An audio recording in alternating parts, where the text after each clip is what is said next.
hello, everybody. And it looks like we're recording, right? Yep, so that's good. So I'm going to pass the torch tonight to Alex to lead the meeting.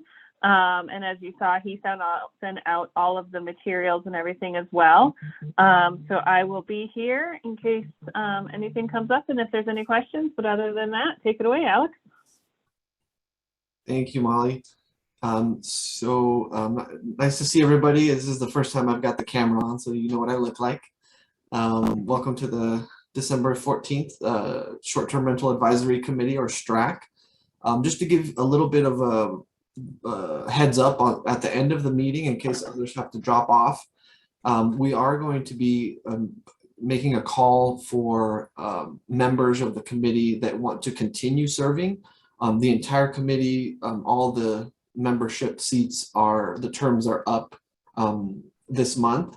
And so we're going to be re-upping everyone's term on the committee. And so if you'd like to continue, please send an email to myself, to Molly, or to the generic email that we provide on some of these slides. Just let us know that you'd like to continue, and we'll just continue your membership. From those that we don't hear from, we're going to assume that you don't want to continue, and we'll be replacing those members. So heads up there. As always, we'll have a period for public comment at the end of the presentation, and there's instructions there on how to get called on. And as always, we'll start with an update from our licensing and enforcement folks. And Brian, are you prepared for to present this slide? Yeah. Excellent. Thank you. Go ahead. Oh, if I can get.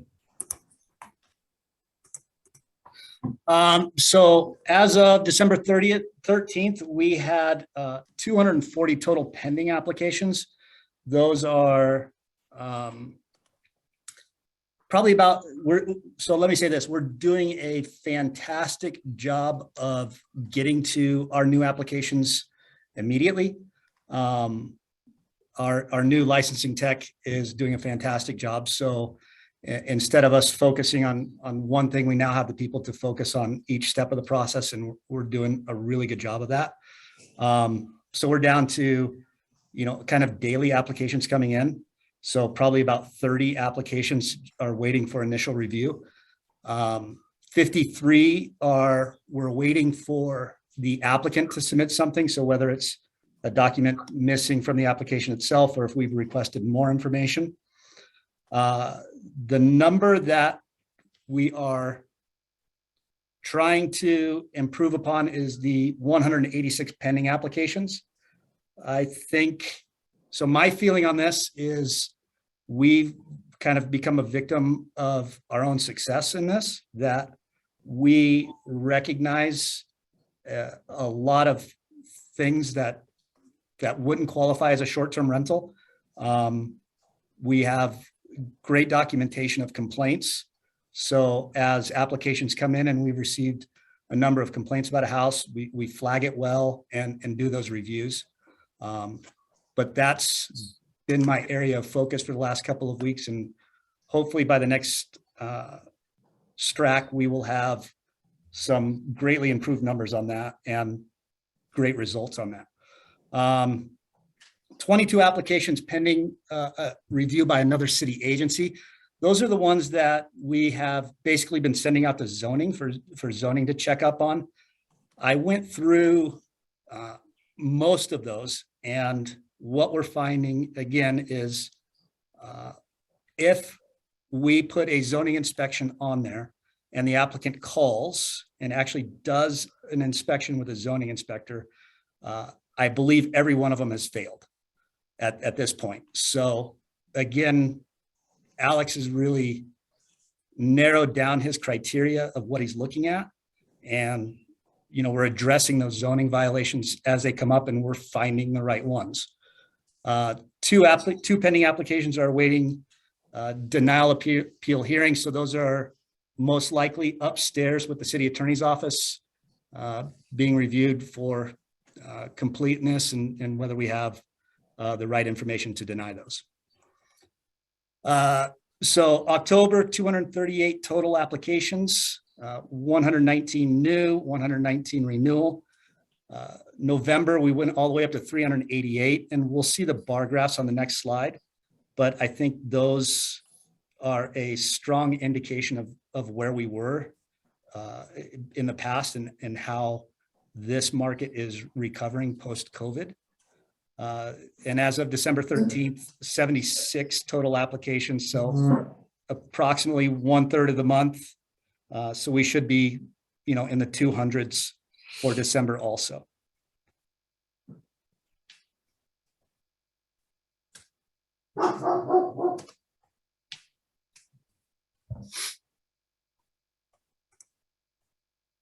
You're muted, Alex. Brian, do you normally present this slide? I don't, but I can talk about this also. So Okay. this is month by month, comparing the gray 2019, which was obviously one of our stronger years. And I think you'll see that on our lodging revenue income, the tax income. 2020 was obviously, everybody here knows what 2020 was. And 2021 is in the orange. So looking at the orange and the gray, new applications, I think if you look towards the end there, August, September, October, November, that we're approaching those numbers of what was, I think everybody would say, was a fantastic year for short-term rentals in Denver in 2019. So to me, I see those numbers coming back. And this is the renewals. This one, in my mind, plays out a little bit different because 2020 was so different. A lot of people may have given up their short-term rental licenses, kind of taken a break from that market and are reapplying. But again, if you look at November and the number of renewals there, again, a strong indication that people want to keep their license and that we're keeping them in that licensed world so that we're not starting and stopping and starting and stopping. But again, to me, it's a strong indication that this market is coming back strong.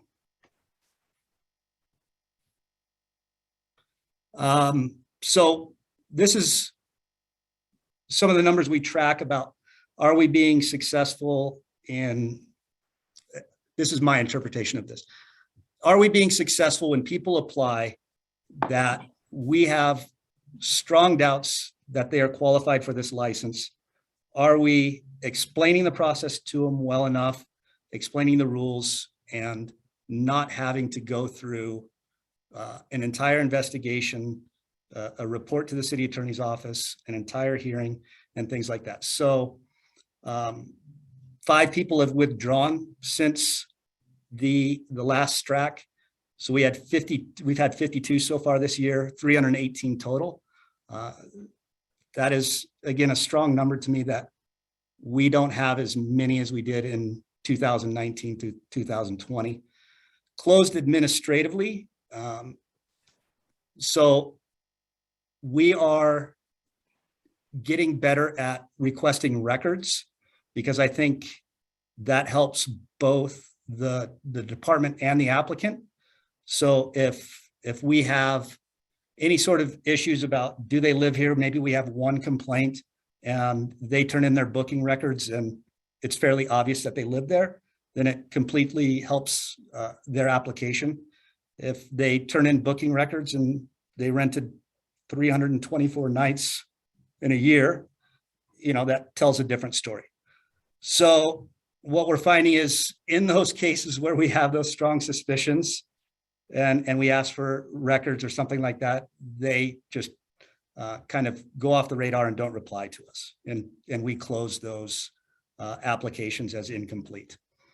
And the last box there is what I've been talking about, the calendar record request. So we've done 45 since the last STRAC. And again, we're getting better at that. We're getting better at interpreting what they say, what people are providing. And it's become, like I said, a very strong tool that can really tell a story on the applicant's behalf or, a complainant next door that's saying they don't live there. Affidavits, we're still using that. I think it's a valuable tool to explain primary residence and have that conversation where the department is having those doubts. 161 within the past year and 27 since the last STRAC, and 15 of them were returned since the last STRAC. So again, if you play this process out in your mind, somebody submits an application. We may have a complaint from a neighbor, so we flag that address. They submit an application. We do a little bit of initial research, and we say, okay, let's send them an affidavit and make sure they understand the primary residence rules, make sure they understand their, promising under penalty of perjury to the government in an application. And 12 of those just did not return that affidavit. So, and looking at those numbers, it's remaining consistent.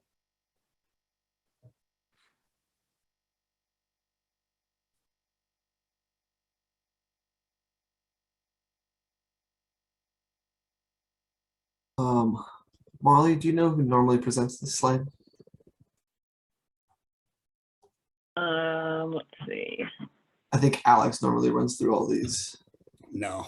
Or no? I can do it. So these are the calls we're getting to 311.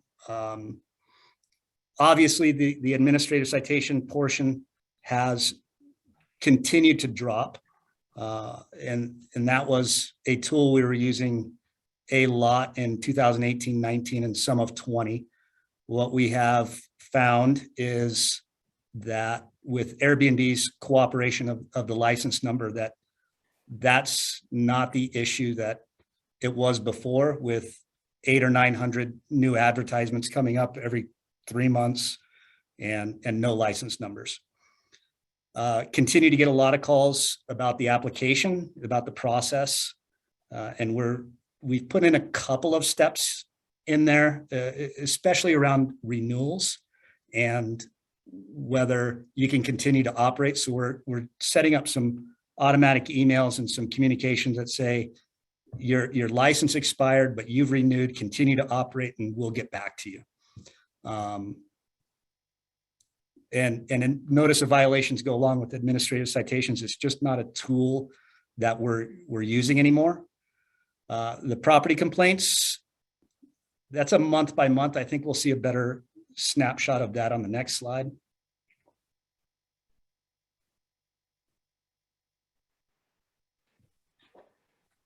So yes, property complaints have gone from 511 to 297 in 2020, which again, everybody here knows 2020 was just an odd year for all short-term rentals, whether it was a busy short-term rental or a slow one, and 173. So for us, that is a huge win that we're not getting those new complaints. Obviously, we're getting new short-term rentals that are operating where they haven't before.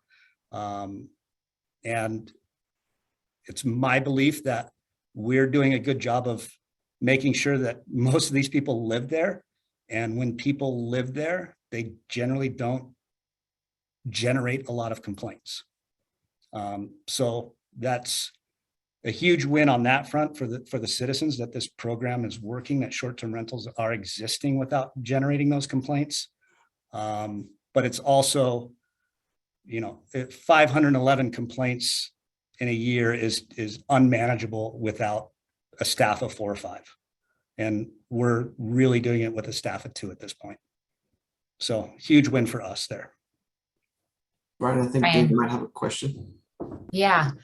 I was just going to ask Brian, or anyone that may know this, are all complaints being relayed to the host? Is there some complaints some complaints are not? I know that was something that was fixed. I think it was last year, and there was still some discrepancy of if all complaints were indeed going to the license holder. I believe they are. So I'll check that out and I will get back to you on that. And I'll email the group on an answer for that. I believe they are, especially when it revolves around parking, trash, noise, things like that. I still think we haven't sent it out if the only complaint is that the host does not live at this property. Okay. And Cindy, did you have a question as well? Yes, I do. With something you said before, Brian, with the recent happening out in, I think it was Inglewood, where a short-term rental had an explosion due to a faulty furnace. In the process of inspection, how can the neighbors and the guests of these residences, if there's a lot of short-term rental people in them, confirm that the house is safe? What do we have in our process that might help with that? I don't think we've had anything in Denver, but. I don't think so either. And I would say primarily, so I'd say the first step is on the application itself is the applicant attests that the home is up to building and zoning codes. Mm-hmm. And then we are pretty strong at looking at things. And when we find something that doesn't appear safe, those are the ones that we are referring over to zoning also. Mm-hmm. But in terms of going into a house and conducting some sort of inspection on the furnace or things like that, that's not a place where we're operating at this point. Okay. It used to be in Denver, if you had a rental property with 4 or more units, that the fire department used to inspect Right. those homes. But Well, I don't that's think a lodging license. Oh, okay. Lodging, or is it, it was when there were rental units? So if you have 4 or more rooms and you're not the primary resident, then you're in order to rent for less than 30 days, you go for a lodging license. Okay. And with that comes several other agencies.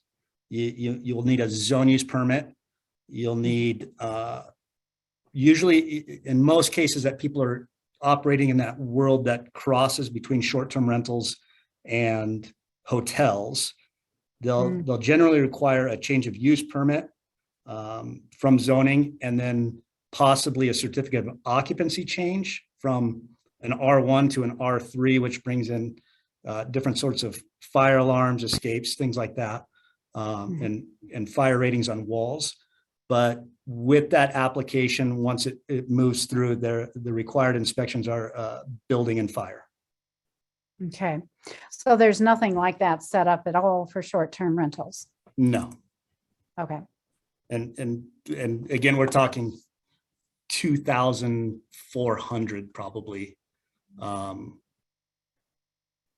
That would be kind of a huge shift for a lot of departments to conduct 2,400 new inspections at people's homes.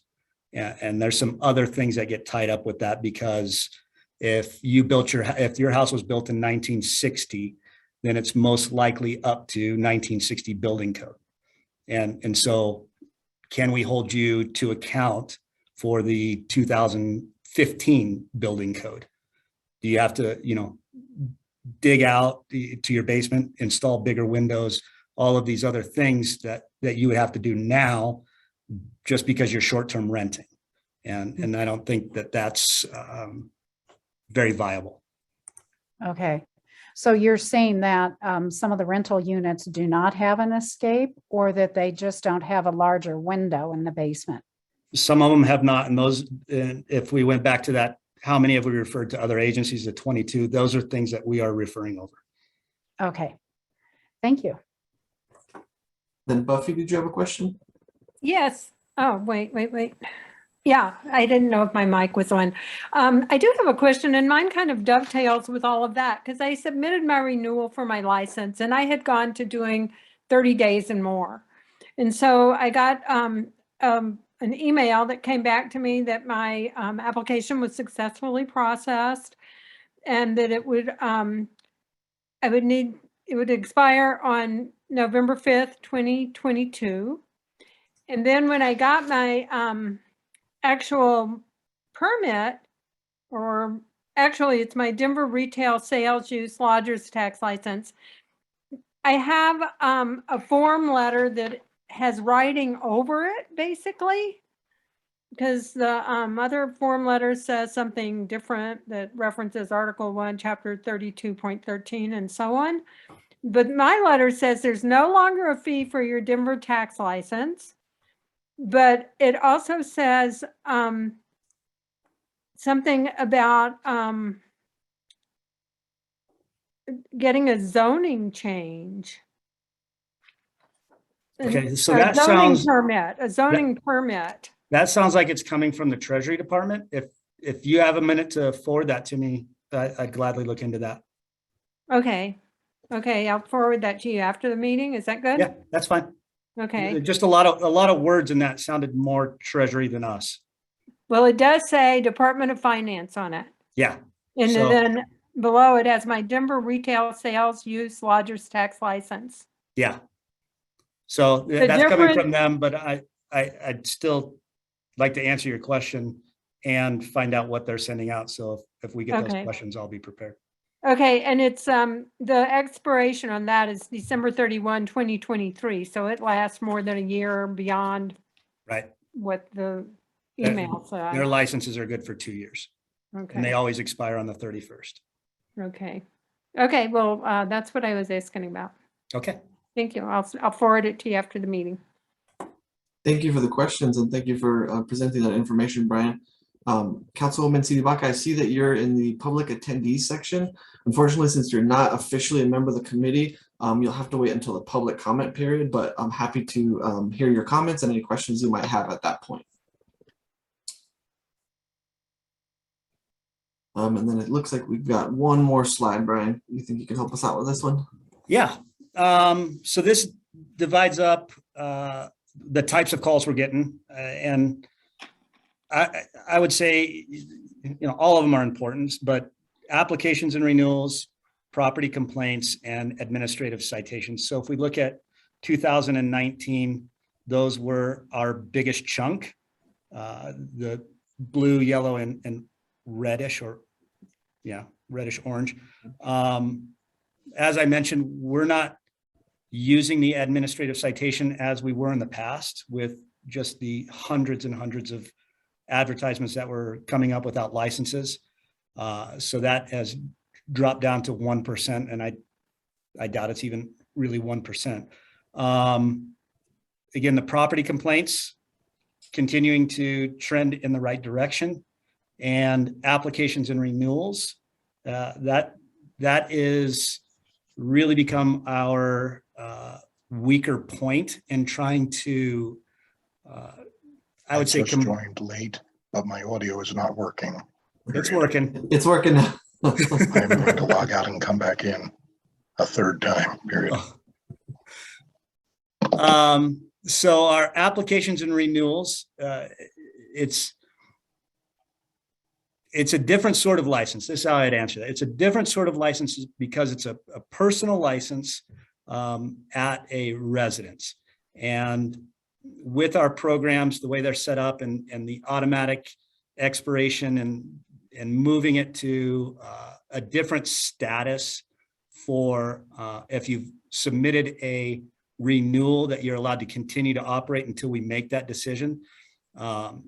It generates a lot of questions, and we're starting to get better at explaining that and automating those emails going out, so we're not getting those. And so hopefully we'll continue to see that one start to drop also. So again, I want to say we're kind of a victim of our own success, that we're flagging the right properties, we're having success in finding the properties, but just the numbers to get through that many investigations takes time. And these are personal licenses, not necessarily professionals. Like we have marijuana licensees where you can explain to them once, when you submit your renewal, continue to operate. As long as we have your renewal, we're going to get to it. And that industry can have some understanding around that. It's difficult to explain, 300, 400, 500 times a month to all these applicants. So we're putting some focus on that about our communications and automatic emails that go out and when you can expire and what we need for you to continue to operate in terms of your application. Thank you, Brian, and thanks for the excellent work your team is doing to make sure folks are complying and we're streamlining as much as we can. And so this slide just presents the lodgers tax data. The only thing new would be the numbers from November and the totals here for the year to date. As Brian mentioned, there's plenty of signs that short-term rentals, like a lot of other industries, are coming back post-COVID, and so we're seeing some better numbers coming in from lodgers tax as well. And so on to current events, a lot happening. So locally, a lot of communities are continuing to pass local ordinances, taxes and special taxes and fees are passed in some of the mountain communities. There's also communities that are looking at establishing caps or moratoriums on new applications or that are interested in regulating short-term rentals for the first time. So that's the story here in Colorado.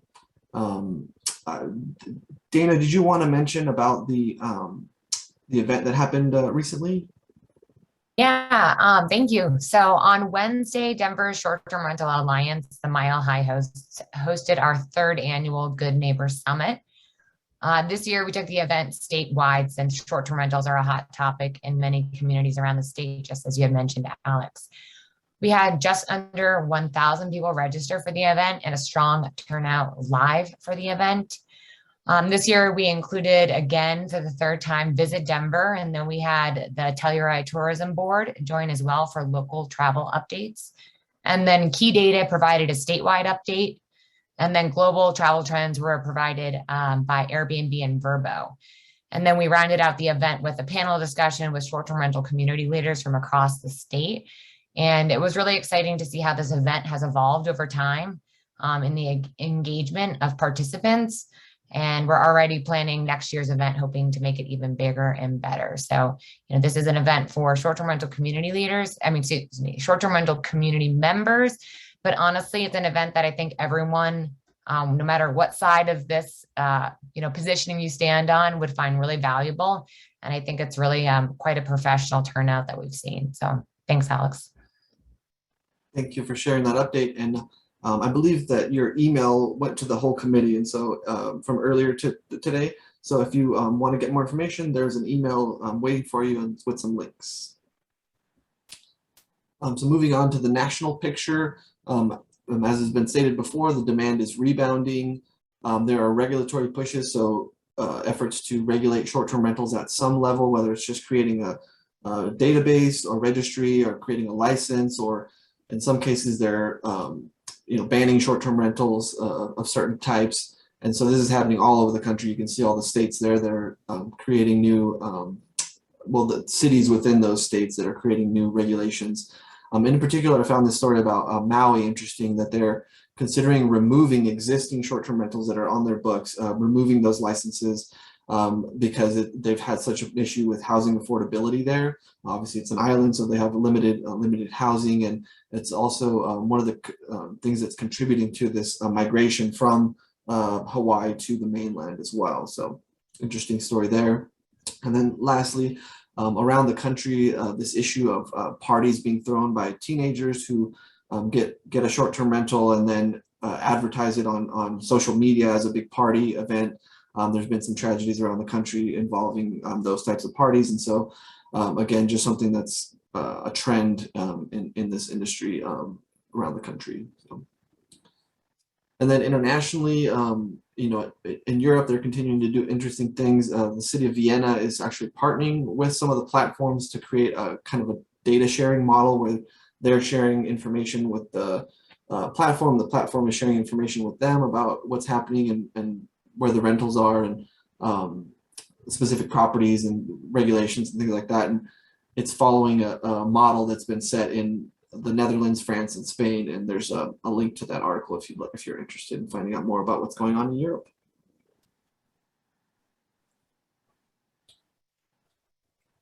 So now the topic for today's discussion is accessibility in the short-term rental market. That's disability access. We had mentioned this in the previous meeting. This slide is from the previous meeting, but just kind of giving high-level notes. We know from studies that are out there, anecdotes, news articles, that there are that some guests are finding that there's a lack of units that fit their needs. Or that they're being wrongfully advertised as being accessible or having an accessible feature that's not actually there. And then some cases of outright discrimination where a person will indicate that they need some kind of accommodation, and the host will let them know that it's not available, and then right after rent it to someone else. We also discussed about how the Americans with Disabilities Act and the Fair Housing Act largely do not cover short-term rentals, and I'll go into a little bit more detail in the next couple slides about that. And then also mentioning that Airbnb and possibly some of the other platforms are adopting non-discrimination policies and creating search filter options so that a person with a specific kind of disability can look for units that have the features that they need: wider doorway, no steps, things of that nature. And then excise and licenses is always, welcoming new ideas for policy in this area. We're brainstorming and thinking, but this is it's a complex area with, that there's no clear, simple solutions. And so we're always welcoming any information or suggestions in that regard. So more specifically, finding rentals can be a challenge for persons with a disability. The needs of a person with a disability can be highly variable. Obviously, somebody with a visual impairment is going to need different, potentially different features in their unit than somebody who is uses a wheelchair. So search functions can be limited in some of the platforms, and the ads sometimes are not clear about whether they are or aren't accessible, or are sometimes misleading in that regard. I mentioned just a minute ago about discrimination by hosts.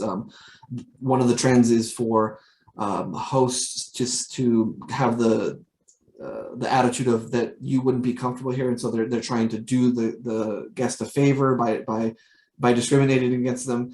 It might be well intentioned, but it is discrimination nonetheless. And so that is mostly kind of an educational piece of let the guests decide what's best for them and give them the information that they need to make that decision, but let the guests ultimately decide what's going to be in their best interest.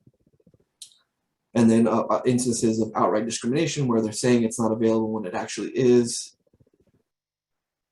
And then the issue of addressing a problem when it arises either during their stay or before their stay. It's similar to the kind of challenges you would have as any guest in a stay where the host is not physically present. You might have a challenge getting a hold of them or having them address the issue that you need addressed.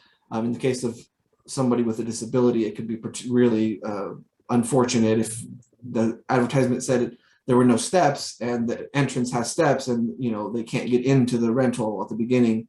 That's something that's urgent, needs to get addressed right away, but sometimes can be difficult to do that. So these are some of the challenges that folks with disability have in the short-term rental market. I wanted to discuss that a lot of folks are interested in the Americans with Disability Act and how it might apply here, and I wanted to explain why it's not applicable in the situation. So the Americans with Disability Act obviously was passed in 1990.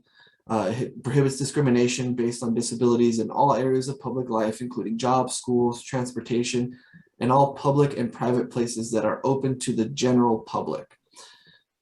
It was not meant to, so when it was passed, it was not meant to require that all buildings be retrofitted for disability access the moment that it passed. So new buildings are required to adhere with ADA if they're of a certain size. Certain buildings are required regardless of size. So government buildings are going to be in that category of this applying no matter what. But in the case of, there were exemptions created in the act to make it more practical so that it could be applied without creating the situation where no one's in compliance, and we're now created this sort of jam where it's not practical for everyone to retrofit their buildings. There's an instance in Arizona where an attorney was taking advantage of this fact because some of the provisions of the ADA are meant to be enforced through civil litigation. And so what this attorney was doing was having someone with a disability go to businesses that they knew were not accessible to those with disabilities, and then filing a lawsuit. Now, if they were intending for those businesses to retrofit the building so that it was accessible because it was a public accommodation that was needed by the community, that's one thing. But in this case, they were just suing for money. They weren't even requiring the business to make changes to their building. And so it was lawsuit after lawsuit after lawsuit. So that's clearly an abuse of the law, but it is meant to create some relief for those with access issues, to make sure that they are able to get access to all of the accommodations that somebody from the general public would be able to access. So some of the exceptions to this are specific to public accommodations, in this case lodging.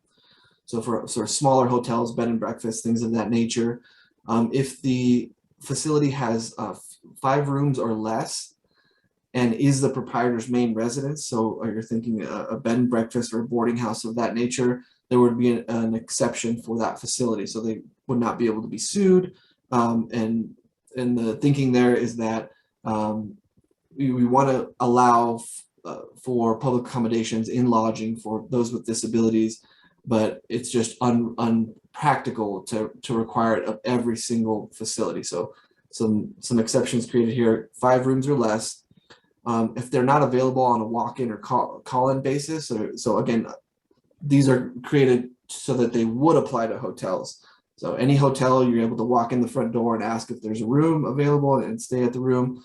With short-term rentals, most short-term rentals are not going to have 5 rooms. They're going to, be 3 or 4 bedrooms at most. They're not going to be available for that kind of walk-up or call-in basis. You have to create a reservation through a platform ahead of time.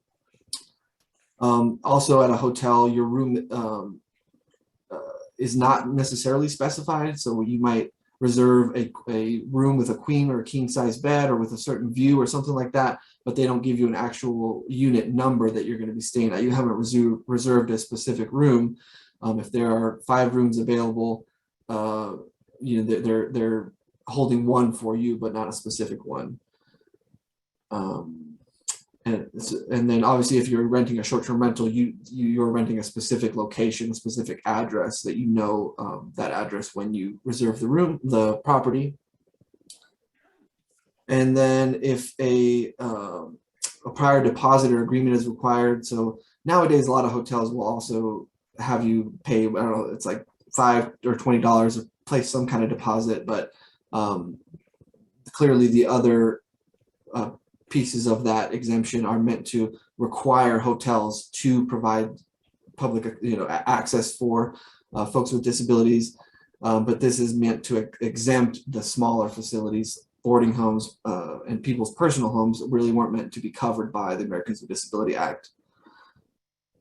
And then a hotel will clearly provide hotel-like amenities such as housekeeping, short-term rental. Most of them are not going to provide cleaning on a day-to-day basis. They're going to provide cleaning between stays. So that wouldn't be considered housekeeping that's provided for the guest. That's really for the property owner in that case. So this is why the Americans with Disabilities Act doesn't apply to short-term rentals through these. And it's debatable. I'm not an attorney, and so the interpretation is things are always up for interpretation. But by and large, these exemptions make it pretty clear that it wouldn't apply to someone's home. because it's not considered a public accommodation, even if it's being offered for rent on a short-term basis. There are these exemptions that make it so that it wouldn't apply. The other, just very briefly, the other law that might apply is the Fair Housing Act, and that's again meant for long-term renters. So it doesn't apply to transient lodging, which is the short-term rentals of 30 days or less. And so the two main federal laws here are not going to help us increase access for those with disabilities for the short-term rental market. Another kind of area that we could explore for in terms of increasing access for those with disabilities are the search filters. And so Airbnb has search filters that are, they're all listed here. This is all of their search functions that you can do. And so some of the top line here is for things that are going to be sort of at the entrance. So parking, whether it has a disability access parking space, that is a function. And these are features that a host can put on their advertisement as you know, that their property has these features, but there's really no way to confirm other than the first time someone stays there, whether these are actually there or not. By and large, obviously, you would think that hosts would not advertise for things that they don't have because they're going to get complaints and it's going to create a problem for them. But so it's sort of a self-regulating kind of model, which makes sense. But again, some of the features are that they have a space that's a disability access type of space, that the main entrance is 32 inches. So this is for folks that have use a wheelchair. Step-free entrance, so that could be for different kinds of disabilities where steps are a hazard, and so they need a clear path to the entrance. And then that the bedroom entrance also is step-free. There are no stairs to the bedroom, and that it has a wide entrance. Those are two separate search features that you can search for. And then same with the bathroom, that it's a step-free or that it has a wide entrance. That the shower is also step-free. That's another thing that you can search for. That the shower has grab bars, that there's a chair or a chair to sit in there, or that it's a shower and not a tub, so that they could be able to get in without any steps. And then there's also an option to search for if the property has a ceiling or mobile hoist that can be used by the guest. And so Airbnb has a non-discrimination policy. I wanted to just very briefly take a look at it together. Let me share my screen.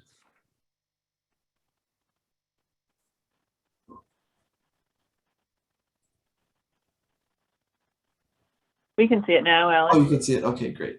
Thank you. So this is Airbnb's non-discrimination policy.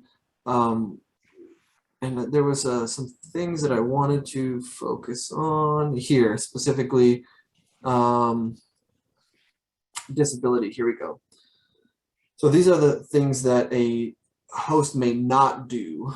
And top among them is to substitute their own judgment for what's best for the guest. That's an important thing that Airbnb has chosen to emphasize with their policy, is that the host should not substitute what they believe is best for the guest. They can't impose any different terms on somebody with a disability. So charge them more or require them to leave sooner or do any other kind of anything that they wouldn't require of anybody else. And obviously the top one is to just outright decline the request for a reservation. And so, but something that they can do is let them know about the features of the property. So that way the guests can make a decision on their own. So if there are steps, obviously clearly make that known to them. And if then at that point they decide not to reserve the property, they're really just providing information. They're not discriminating in that case. And so I just wanted to provide the link to the policy so that you could look through it and kind of be up to speed. Aisha, who is part of the committee, is more than happy to answer any questions that you might have about Airbnb's non-discrimination policy. She was able to make it today, but she is available by email. You can send your questions to us and we can forward them to her. So if you have any questions about Airbnb's policy in particular, please ask. But just wanted to give you kind of a general overview of their policy. So some of the challenges, oh, it looks like Councilwoman Sawyer has her hand up. All right, yep, I've got a quick question for you. So really appreciate the non-discrimination policy and you walking us through all of that. I'm a little bit curious what happens when a complaint is filed, right? So if someone has an experience where they are treated differently by a host because they have a disability, or I guess a potential host because they have a disability, what does excise and license receive that information? And if not, which it seems like you don't because you are, because there's nothing for us to enforce there because of all the things you just walked through. What happens? What does Airbnb do? How does that work? Thanks. That is a great question, Councilwoman, and I will be glad to ask Aisha and provide the answer to the committee via email I can also mention that at the next meeting.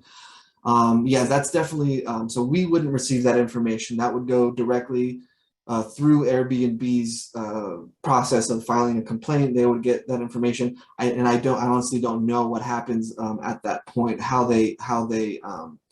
it's clear from the policy that you're not supposed to do this and it's a violation of their terms. And so you're not supposed to be on the platform if you're violating their terms. But I don't know if there's some sort of process that they have for resolving an issue before it gets to that point where they're removed from the platform. And so I will gladly circle back with Aisha and provide the answer for the group because I think that is a great question. As you mentioned, there's nothing that the city would be involved with in that complaint process or resolving that complaint. But that's a great question. I'm happy to get that answer for the committee. Thank you. I really appreciate it. And I do think it would be great follow-up information. So I really appreciate that. I guess follow-up question to that. So what happens if, say, for example, someone who is someone with an ADA disability or a qualifying ADA disability attempts to, do a short-term rental, has this experience, knows that there is this non-discrimination policy and calls 311, right? Like, do we have any, does the city or our response mechanism have any training on what to do about that? Or does that information come to excise and license? Does maybe Brian Yeah. that information or something? Like, do you know that kind of stuff? Thank you. So I'm trying to remember in the three and a half years I've been involved with short-term rentals. I don't think I've seen that complaint once. And generally somebody would contact me because they probably wouldn't know how to resolve that complaint. So it would probably come to me. So I'm fairly certain we haven't got it. 311 has kind of code words, and then they pull up templates. So if somebody said something about access for a disabled person, I'm sure they have a template for that. And if short-term rentals happen to be the first word out of their mouth and they brought up the short-term rental template, it would come to us. Those don't go anywhere else. So I will do, or Alex and I will talk about it, about finding out from 311 how they handle those complaints, what template they would use, and are they prepared for that situation, and then where it goes, and make sure that we at least as a city know what we're talking about and know who to involve with that. That'd be great. Thank you guys so much. Really appreciate it. Thank you for the great questions. I'd hope to have Aisha here to answer some of the Airbnb side questions. The 311 question is excellent. We also been looking at this issue too of kind of thinking about what does happen or should happen when that situation arises. as Brian mentioned, it seems like we haven't had that happen yet. It's pretty logical that when somebody has an issue with a guest that they would reach out to Airbnb to try and resolve that issue. But it is an interesting question and definitely something we should look at. Molly, did you have anything to add to that point? Nope, I was going to pretty much say what Brian said around, it's possible we can check in with HR. We'll check in with 311, but they could very easily be referring those types of things to HRCP, the Human Rights and Community Partnerships, which has the Office of Disability Rights. So we'll look into that and find out how that works. Thank you. Thanks for the question. So then this next slide is some of the challenges that would come along with trying to increase access for folks with disabilities in this market. The first thing we might think of is gathering data. So we could add a question to either the application, get to the application. So when somebody applies for an SDR license, gathering information about disability access features that their property might have. But as we started to think about this, it really didn't we were unclear what benefit this would provide to the guests, as that information would be on the advertisement, and that's really where they need the information when they're looking for a place to stay. They're not going to be searching the city of Denver's website for information. They're going to be searching Airbnb for where they're going to stay. So really might not provide a lot of benefit to potential guests with disabilities. That data point is not particularly useful for our policy planning or action, because generally you're going to gather data in order to do something, but that next step of what to do with that information is also unclear about what we would do with that information.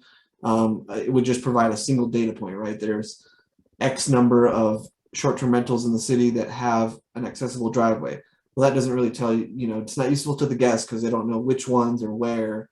And there's really not much we could do with that because we couldn't increase, parking spaces in that space just because there's no law or thing that we could enforce in that regard. Yeah, I mean, I totally understand that, but I think it would be valuable to know, if Airbnb is receiving that information or those complaints, if 311 receives those complaints, but they don't know what to do with them or where they should go, et cetera. Just from a customer service perspective, I think, if that's an identified issue, it's at least worth knowing what happens next and, preparing and arming our 311 responders with that information, or at least, one of those response sheets with where they can go to Airbnb to file that complaint or whatever that looks like. Absolutely. No, these, I'm sorry, it wasn't clear from the slide. These were about asking about a disability feature at a property as somebody applies for a license. Yeah. But your point about complaints and fielding complaints, that's definitely an area where we could look more into, if nothing else, passing that information along to Airbnb for them to take action on their end. Is definitely something that we'll be exploring, and something that actually Molly and I have been talking about. So you're right on there. You're reading between the lines here. And I just also wanted to let you know, Cindy's got her hand up, and I didn't know if you could see it because you're presenting, and sometimes when you present on Zoom, you can't see it. So she may have a follow-up question as well. Yes, Cindy. Thanks, Councilwoman Sawyer. My quick question was, Mile High host Dana, is there any information that you talked about at this last summit with this subject and anything that came out of that? This was not a topic that we covered at the Mile High hosts, but we have events throughout the year that we could bring this into discussion. And then I work with short-term rental community groups around the country. So, consider me a resource, or at least a conduit to have connections outside of just our own city. But this was not a topic that was included on the event on Wednesday. It just appeared to me that the way we're going here, that you would be one of the best places to address this subject rather than EXL from, the front end portion to help guests in our city. So that's why I asked. Thanks. You bet. Thank you for the discussion. And then Susan, do you have a question as well? I'm muted. I'm unmuting myself. Sorry, Alex. Cindy, I was just going to comment on what you just asked Dana. Airbnb has been doing a pretty big education campaign globally around two topics, one of which is this one, Alex, that you just covered in detail, which is, Americans with disabilities and really serving and enabling properties, adding more properties that have capability to serve accessible needs. And the other one is on service animals and pets. And so those are two very big things where there is local legislation, and it varies, as you can imagine, by countries in Europe and South America. But there's been a pretty big educational push, Cindy, on this, which I think will help. And that might be why, Molly and Brian commented about how our cities then, if complaints come to them, how do those get handled in kind of a closed loop process? So I do think, Dana, it'd be great to add it to educational events locally in Denver. But I will tell you, in the month of November, Airbnb had a very big push to really ask hosts that have properties that have features that would accommodate accessibility needs to go and actually fill out what you covered at the beginning, Alex, which are all these different categories. And they are very serious. Well, we'll wait for Aisha to come back with how it will be administered. But in terms of complaints, there have to be very specific best efforts, around serving accessible needs. So I think we'll see a lot more. I'm really happy we're covering it today because it's a really important category, and the needs are increasing, and there aren't enough properties, as I understand it, around the world to serve accessible guest needs. So we can do a lot better job, Cindy, in answer to your question. And that's what I know about thus far, that Airbnb is on an educational campaign on this. Great. Thank you, Susan. I appreciate that extra. I was just going to add, Councilwoman Sawyer and Councilman Flynn, since Councilman Hines was the one that brought that up to our committee, that would be great if, I don't know, somebody could get back to him and let him know what his avenue of direction is, if that's his interest, rather than the STRAC committee. Those other avenues would be his approach. So thanks. Yeah, Cindy, we'll absolutely pass it along. And this, I believe, is posted as well as recorded. So we can connect him to this video for his office to watch as well, but really appreciate that. Great, thanks. Yes, I'm glad to see the discussion. This subject in this presentation was meant to be informational, to give you all the information you need to kind of start to think about this issue, and then provide you some of the challenges in increasing access from EXL's position here. And so just on that first point about gathering data on the license, there's also a pretty significant cost to changing the application, the online application for any of our licenses. And so there's a pretty significant information IT cost to making changes to that. And so based on that, there's a pretty high cost and a pretty low benefit. And so we're thinking that that might not be the best way to increase access through EXL. The next way to increase access is through education. And so you've all been discussing that through different associations and groups, whether it be the platforms, whether it be associations of hosts, is really getting information out there about this issue, about what some of the challenges are, about what some of the best practices are. And so, but in terms of EXL doing that education, we don't really have any earmarked resources available right now to do that. That could change in the future. But as of right now, EXL just doesn't have the resources to make a real big educational push. But I'm really glad to see the committee members discussing that as an approach that could bear good fruit. And then the last one, as I mentioned, is fighting discrimination through legal or administrative action. Again, there's no law or regulation that we could hang our hat on to enforce, to make changes here. And so essentially what we're looking at is education through the community at large.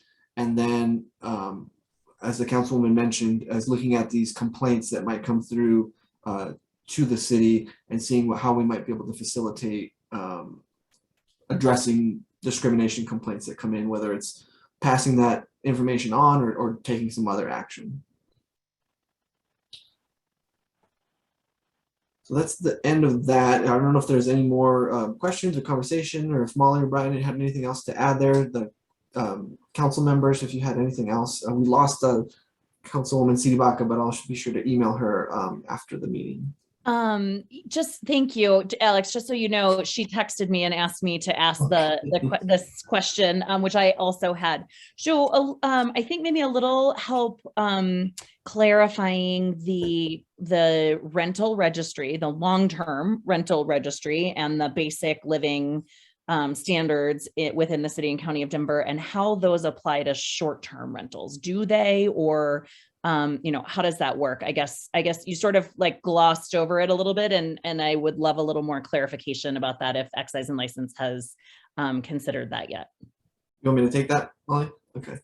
So the big difference is how long it's being offered for rent. So if it's being offered for rent for more than 30 days, so like on a 6-month or a year-long lease, or even a month-long lease, if it's more than 30 days, then it would be considered a long-term rental, and they would need to get a license through our long-term rental program, which for the group, next year, starting January 1st, is a voluntary year to get your long-term rental license. The application won't be available until March 10th. And then 2023, multifamily properties that rent on a long-term basis will be required to get a license. And then 2024, single-family homes would be required to get a license. On the short-term rental side, if you're offering your place for rent for less than 30 days, you're considered a short-term rental and you need to get an STR license. We expect that there will be properties that have both. And so they will be required to have both licenses. If they're, renting it on a long-term basis for 6 months, and then on a short-term basis during the holidays or something like that, they would be required to get both licenses. The long-term rental program, it requires an inspection by a third-party inspector. And so we are finalizing the checklist of items that need to be inspected for those licenses, and working on that now, and hoping to get that publicized early next year. So those are kind of the big differences. Did I answer your question, or did you? Yeah, so I guess there's just clarity, and I want to just make sure that I am not misunderstanding this. So a short-term rental license property does not have the same inspection requirements as a long-term rental licensed property. Is that correct? That is correct, yes. Got it. Okay, but if it has both, then it would be required because it's required under the long-term. Exactly. Got right. it. Okay, great. Thanks so much. And just FYI, I think Councilwoman Siribaka is back in and has her hand raised, so she may have some follow-up questions to that. Thank you. If I can. Councilwoman, are you able to? I am. Can you hear me? Yes, we can hear you. So I did not leave, have been listening, and am confused about that inspection difference. Is that language in our code, or is that language in state or federal law about the 30 days?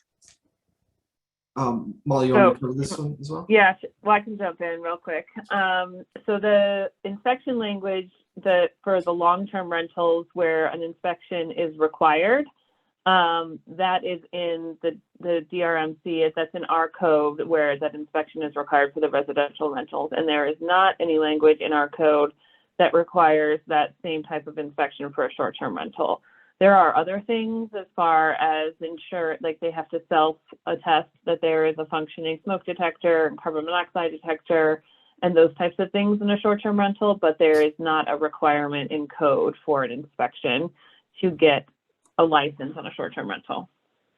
So short-term rentals are not accountable to state legislation around warrant of habitability. So it's still somebody's primary residence.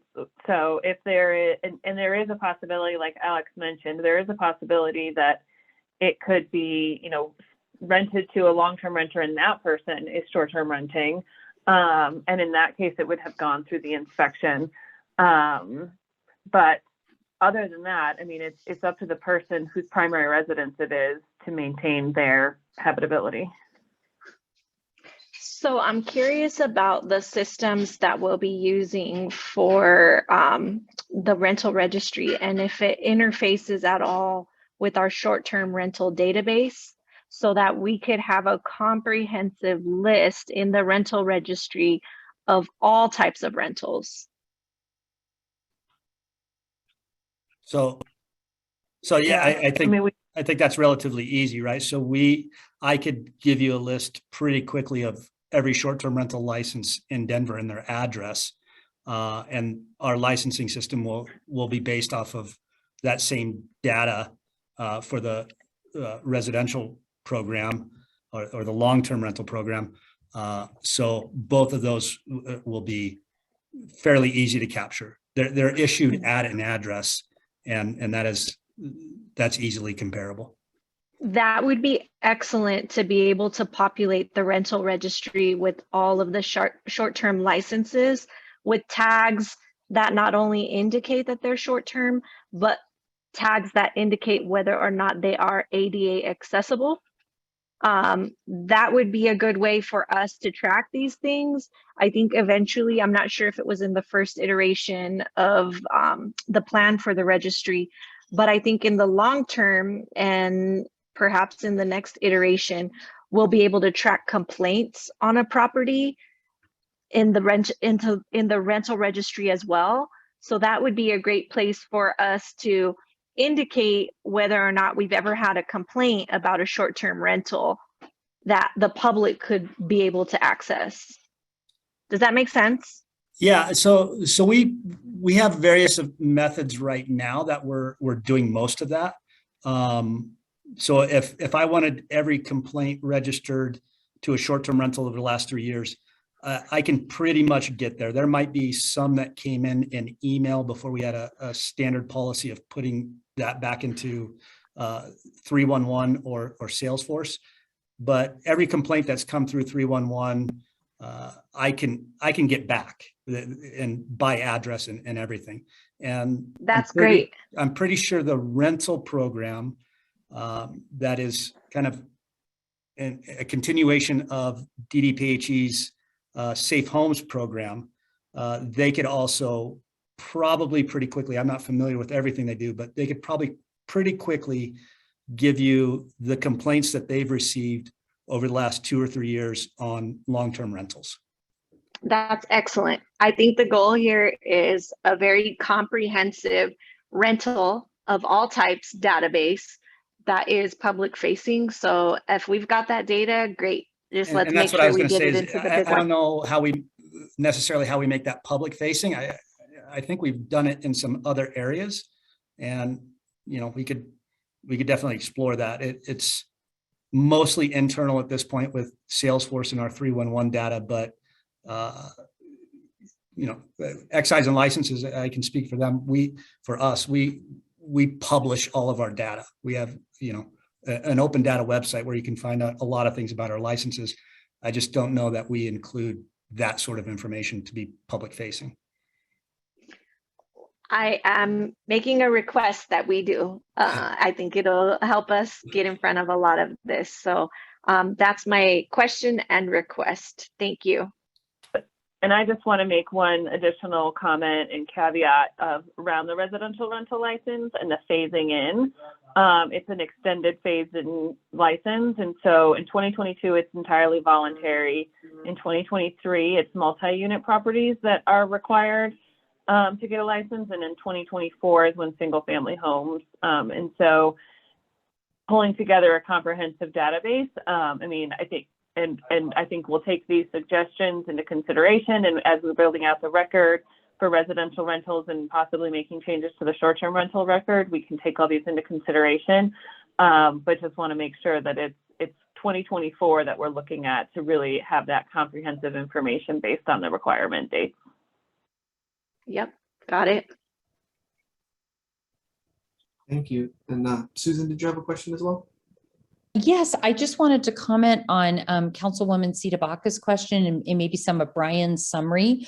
I thought there was one interesting data point, Alex, to think about in this crossover between short-term rentals and long-term rentals.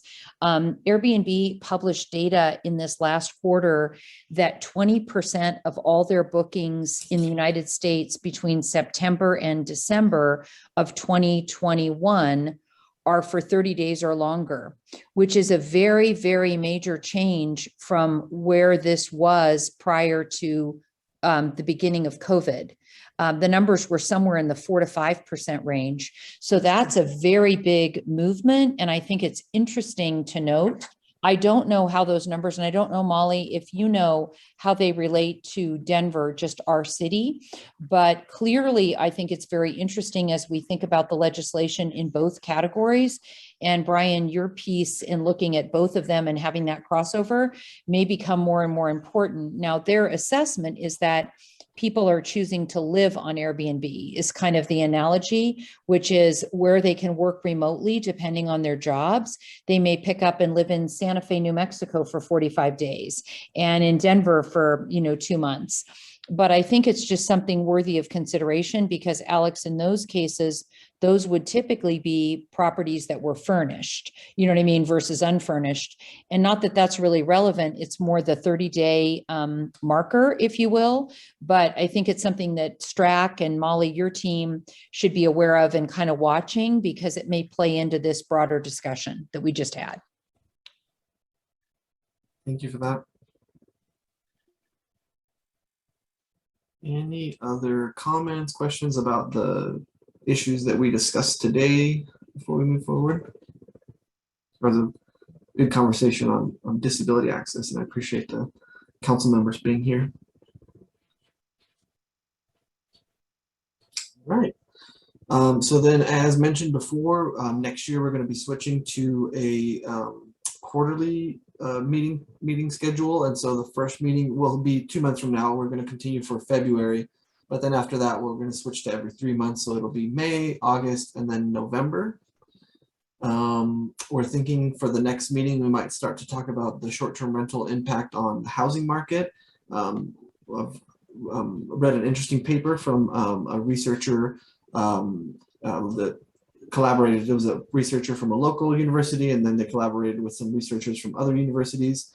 We also got some interesting data to share about density and which neighborhoods have more and less short-term rentals and things of that nature. So that'll be an interesting discussion. And then we're always welcoming topics for discussion from the committee members. So if there's something that one of you wants to discuss, please let us know, and we'll try and work it into the schedule. Susan, did you still have a question, or you just had your hand up from earlier? Oh, I forgot to put it down. So sorry. I can do that for you. And then we want to do a public comment. I don't see anybody in the attendees list with their hand up. Doesn't look like we have any public commenters today. And that is the end of our committee discussion. Molly, did you have any closing comments, anything like that?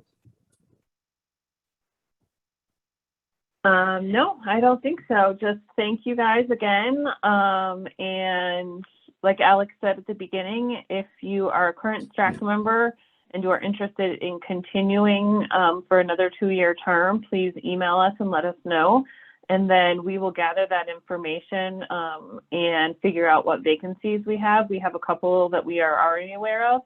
And so we'll figure out where there are vacancies, and then we will fill those as needed. So Alex, do you want everybody to let you know by a certain date?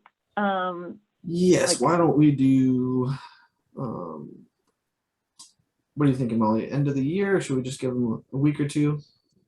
What do you think? I think the end of the year is fine. We'll start gathering information in January so that we can try to be fully staffed, or have our full complement back for the February meeting. Yeah, that's a great idea. So by the 31st, if you can just shoot me an email, shoot Molly an email, or you can also shoot an email to this generic email address, just so we know that you want to stay on. If we don't hear from you, we're going to assume you don't want to stay on, and then we'll be replacing your seat. So thank you so much, everybody, for participating and being here today. I had a really great discussions and really great questions. We'll follow up on the questions that were asked that we didn't have answers for today and provide those by email. Thank you guys. Really appreciate it. Everyone have a happy holidays. Thanks, You everyone. too. Everyone. Thank you. Happy holidays. Thank you.